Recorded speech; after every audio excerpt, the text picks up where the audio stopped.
이슈 체크 시간입니다. 일본 후쿠시마 원전 오염수 방류로 중국 내 반일 감정이 커지고 있습니다. 일본산 수산물 수입 금지 조치와 맞물려 일본 여행 취소, 또 제품 불매 운동이 확산되고 있는데요. 중국에 거주하는 일본인들의 안전이 위협받는 상황까지 이어지고 있습니다. 자, 이웃 나라들의 관계 악화가 우리에게는 어떤 영향을 미칠지 자세히 분석해보는 시간 마련했습니다. 중국 정법대 문일현 교수 줌으로 연결돼 있습니다. 교수님 안녕하세요. 네, 안녕하십니까. 네, 일본 후쿠시마 원전 오염수 방류 이후에 중일 관계가 악화 일로로 치닫고 있습니다. 먼저 현지 분위기 지금 어떻습니까? 그 오염수를 막 방출했을 직후에 그 중국에서 보여줬던 강경한 분위기가 있지 않습니까? 일본 대사관이라든가 일본 학교를 향해서 돌이나 계란을 던진다거나 그런 험악한 분위기는 시간이 약간 흐르면서 좀 가라앉는 같은 분위기고요. 또 특히 이제 중국 언론의 보도량이 초창기에 비해서 많이 줄어들었습니다. 그래서 그 일본에 대한 비난 여론도 약간씩 좀 수그러들지 않느냐 하는 그런 생각은 드는데요. 다만 이제 그 민간 부분에서의 이른바 우리가 했던 노재팬 운동은 굉장히 활발하게 전개되는 것 같고 또 이게 금방 끝날 것 같지는 않습니다. 왜냐하면 일단 그 지금 온라인상에서 보면요. 일단 중국은 지금 9월 말 추석부터 10월 1일 국경절 연휴까지 해서 총 8일간의 연휴를 쓰게 돼 있거든요. 그래서 이제 그 기간을 이용해서 일본으로 여행을 하려 했던 중국인들이 굉장히 많았고 많은 사람들이 예약을 했던 것으로 알려지고 있는데 그중에서 약 3분의 1가량이 지금 위약금을 물고서라도 취소하겠다고 취소를 했다고 지금 보도가 나오고 있고요. 특히 이제 불매 운동과 관련해서 굉장히 심각한데요. 그 일본인 화장품들의 리스트를 전부 다 만들어서 이른바 블랙리스트를 만들어가지고 각 SNS에서 이제 돌리면서 일본 제품 사지 말기를 이제 민간인 차원에서 활발하게 전개를 하고 있는 겁니다.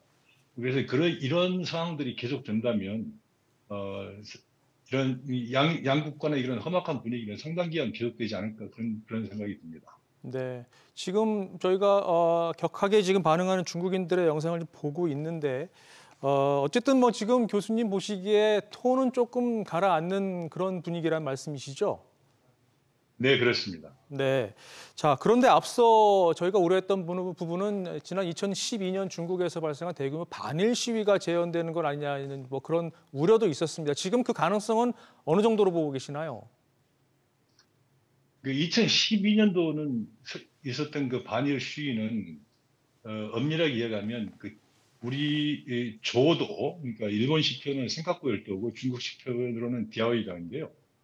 그 영토 분쟁에 있어서 이른바 일본이 일방적으로 국유화를 선언하면서 양국 간에 직접 맞부딪혔던 사람들이거든요. 그래서 심지어는 일본 제품이나 일본 차에 돌을 던지거나 아니면 불을 태우는 그런 경우도 있었고, 네. 중국 내에 있는 그 일본 기업들을 공격하는 그런 상황도 벌어지고 그랬거든요.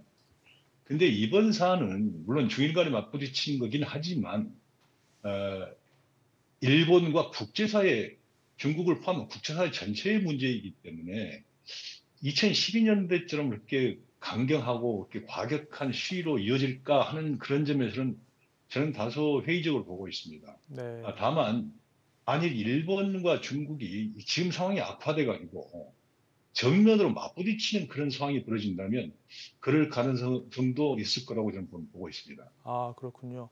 어쨌든 현재는 민간 차원에서 지금 반일 감정이 확산하고 있고 중국 당국은 오히려 조금 방관하는 모습을 보이고 있는데 이거 중국 외교 당국의 의도는 뭐라고 보시나요?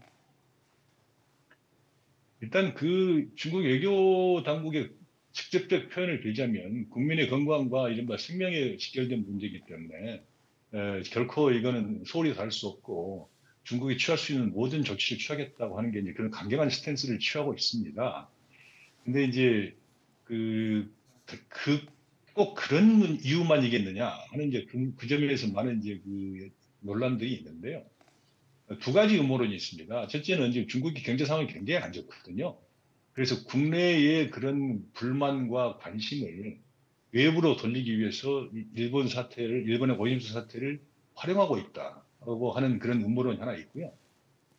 정반대의 음모론도 있습니다. 예컨대 이제 지금 일본의 핵 오염수 방류 사태는 그 자체가 국제사회의 비난과 관심이 대상이 되어 있기 때문에 일본이 중국에서의 일본인들의 안전 문제를 걸어서 중일 간의 이른바 외교 분쟁 내지는 일본의 안전 위협 사태로 이렇게 그 프레임을 바꾸려 하는 거 아니냐. 음, 그래서 정반대의 두 가지 음모론이 나오고 있는데요.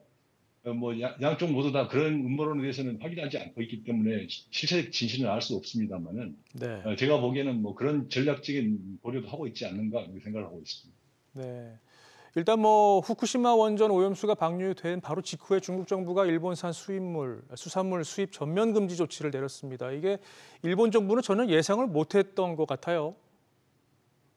그렇습니다. 그 일본 정부의 그 농림수산부 장관의 그 발표를 보거나 그 언론들의 발표를 보면 일본에서는 이제 그동안 중국이 10개 현에 대해서 이른바 수산물 수입 금지를 했지 않습니까? 네. 그래서 그걸 조금 늘리는 형태로 하지 않겠는가 생각을 했던 모양인데 이게 전면 일본산 수입 수산물 전체를 금지를 시켰고 거기다 곧바로 이제 또 추가 조치를 취한 게 그 수산물을 원료로 하는 가공식품을 만들거나 판매하는 것도 전면 금지시켰거든요.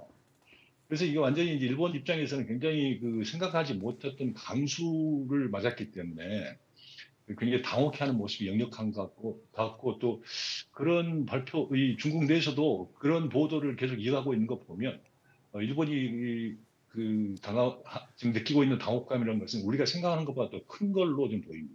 네. 어쨌든 뭐 일본 수산물을 지금 가장 많이 수입하는 나라가 중국 아니겠습니까? 그만큼 이번 사태로 일본 수산업계에 미칠 영향이 상당히 클 것으로 예상되는데 이거 얼마나 큰 충격이 있을까요? 교수님 보시기엔 어떻습니까? 통계 수치를 잠깐 볼 필요가 있는데요. 그 작년 한 해 동안 중국이 일본에서 수입한 수산물이 약 6억 달러쯤 됩니다. 이건 이제 일본 전체 수출량의 3분의 1 정도 되는 것이고요. 이 양은 사실상 일본이 가장 많은 수산물을 파는 나라가 중국이라는 뜻이고요.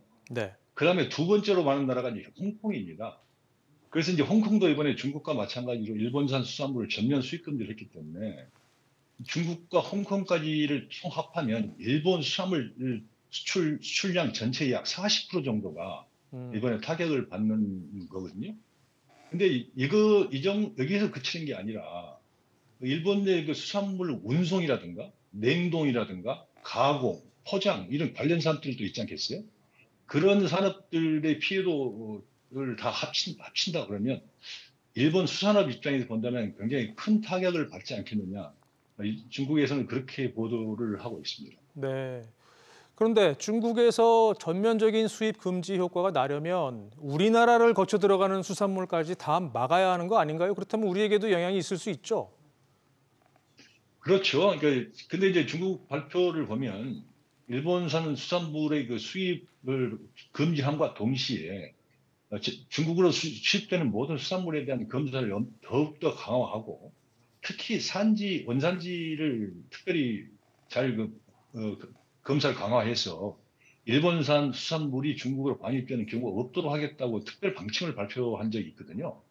그래서 그렇게 본다면 일본산 수산물이 한국을 경유해서 중국으로 우회적으로 수입되는 그런 거는 힘들지 않겠는가. 그렇다면 결국 우리 수산물을 중국에 파는 건 모르겠지만 일본산 수산물을 중국에다 중개무역하는 식으로 파는 거는 아마 어렵지 않겠나 저는 그렇게 생각합니다. 그렇군요. 자, 언제든지 지금은 이제 전면 수입 금지, 수산물 수입 금지 조치만 내려졌는데 추가 조치에 나설 가능성은 없을까요? 지금 이제 그 추가 조치를 한다면 우리가 두 가지 측면에서 볼 필요가 있습니다. 하나는 그렇다면 과연 이 추가 제재를 하겠는가? 음, 다시 말씀드리면 수산물만 금지시키고 다른 건 금지 안 할 것인가 하는 문제가 하나 있고요. 네. 또 하나는 국제해양법 재판소에 제소할 것인가 하는 그 측면이 하나 있습니다. 일단 그 지금 관심이 갖는 거는 수산물에 이어서 농산물까지도 혹시 가는 거 아니냐 하는 게 이제 최대 관심사인데요. 네.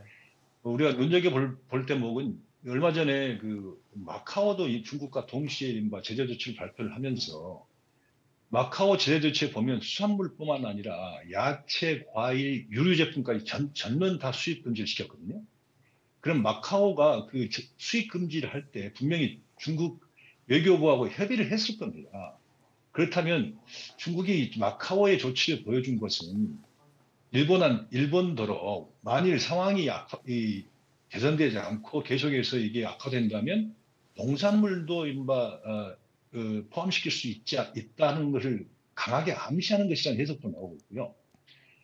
또 하나는 이제 국제해양법 재판소에 제소하는 문제인데, 중국 정부는 그럴 가능성이 없어 보입니다. 왜냐하면 국제해양법 재판소에 제소를 하게 되면 제소하는 나라가 모든 증거 자료를 포함해서 그 입증까지 해야 되는 거점 책임을 지고 있거든요. 그런데 일본이 원 데이터를 제공하지 않는 그런 상황에서 중국이 일방적으로 한 제소가 승소할 가능성이 별로 없기 때문에 대신해서 국제해양법 재판소에다가 유권 해석을 의뢰하는 방식을 택할 것 같습니다. 왜냐하면 그 국제해양법 협약에 보면 그러니까 해양에다가 그 핵 폐기물이라든가 오염수를 투기하는 걸 엄격하게 금지해 놓고 있거든요. 네. 그래서 일본의 이러한 그 행위가 과연 국제해양법 협약에 맞는 것인지를 유권으로 해석해달라고 의뢰를 하면 네. 아마 해양법 재판소의 의견이 나오지 않겠는가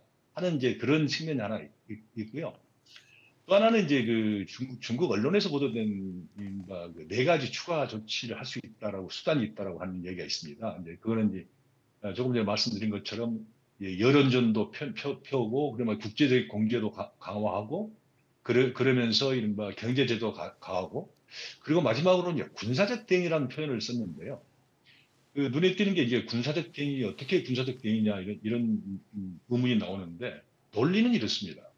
만일 일본에서 배출하는 그 핵 오염수가 국제적 기준을 초과해서 인류의 그 생명과 건강에 해를 끼치는 정도가 된다면 이를 생화학 무기를 사용한 군사적 공격으로 간주를 하자. 그래서 대응도 군사적으로 해야 되는데 그러려면 중국과 러시아가 힘을 합쳐서 일본에 군사적으로 대응할 수도 있다라고 하는 그 점을 이제 강조를 했거든요. 네. 근데 이게 이제 중국 언론들 자체도 이거는 최후의 상황을 가정한 최악의 상황을 가정한 최후의 대응이기 때문에 현실성은 많이 떨어진다. 그러나 그런 상황까지 염두에 둘 필요가 있다고 이제 강조를 하고 있습니다만, 하여튼 중국 입장에서는 지금까지는 굉장히 강경한 대응을 하겠다고 하는 입장인 것은 분명한 것 같습니다. 네. 자, 이번 사태로 일본 정부가 기대하던 중국과의 관계 개선 움직임은 일단 멈춘 것 같습니다. 당장 다음 달 열리는 아세안 플러스 한미일 정상회의에서 이 총리 간 회담이 조율 중이었는데 현재로서는 장담할 수 없게 됐고 또 11월 미국에서 열리는 에이펙 정상회의에서도 기시다 총리와 시진핑 회담은 장담할 수 없게 됐어요. 이 어떻게 전망하십니까?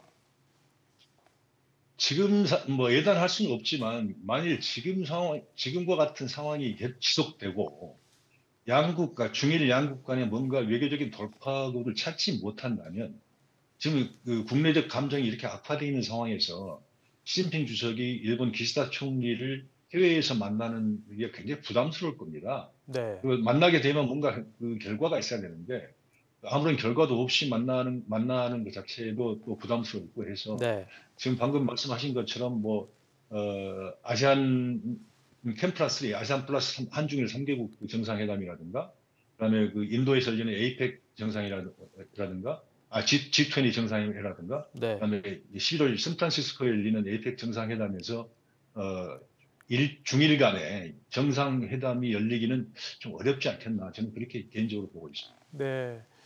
자, 그렇다면 우리 입장에서 이제 좀 상황을 살펴봐야 될 것 같은데 결국 지금 상황에서는 균형 외교가 필요한 시점인 것 같습니다. 그런데 한국과 미국, 일본이 예전보다 조금 더 가까워지는 모습입니다. 우리 정부는 현 상황에서 어떤 스탠스를 취해야 할까요? 저는 개인적으로는 이제 중국 정부에서 문제 삼고 있는 게 이 과거의 정부와 작년에 새로 바뀐 정부 사이에 이른바 그 핵 오염수를 대하는 태도가 달라졌다 이렇게 지금 불만을 표출하고 있거든요. 네.